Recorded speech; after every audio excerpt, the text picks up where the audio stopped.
So after making a cut on the piece of shiplap where the windows are going to go, we made the cut chopping down on it so the blade went lower on this side right here, and then we cut the bottom of the window piece straight across. But as you can see, because of the circular blade, it didn't cut all the way down, and it also didn't cut all the way back or all the way back. So we're going to use the circular saw, and we're going to finish cutting our line on both sides, and it should just snap out.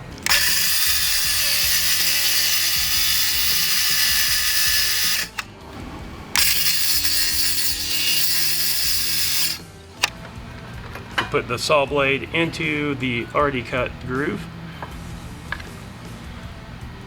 Then we activate it.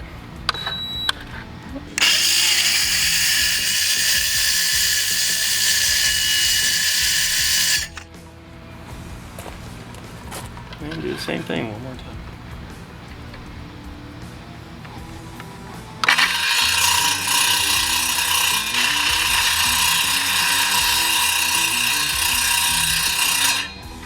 Alright, should be just a little piece on either side that's left. So we'll make the, see if we can pop it out. Yeah, it wiggles out pretty easy.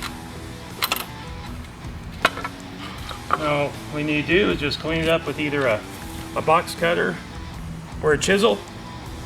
Just cut that little piece off right there, and it'll be good to pop in underneath the window.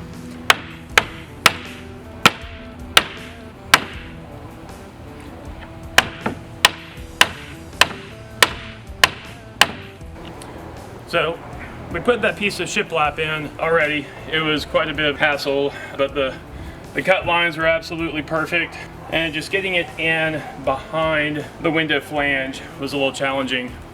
What I did is I took a piece of wood and I stuck it underneath the problem areas, and with a hammer I hit the piece of wood.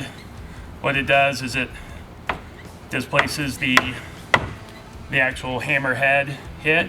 So instead of hitting the shiplap with the hammer head and causing it to dent or to splinter off, take another piece of wood, stick it underneath it. You can hit that piece of wood as hard as you want to, and it won't do anything to the bottom edge of the shiplap.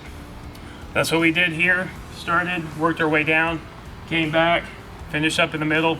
There is a little bit of a gap here, shiplap that was installed previously. I hate leaving it looking like this because it's just not my style, but we were not asked to replace this piece.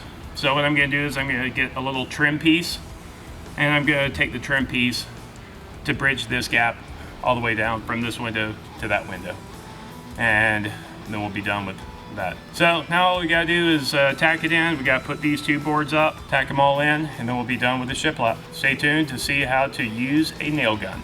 Be right back.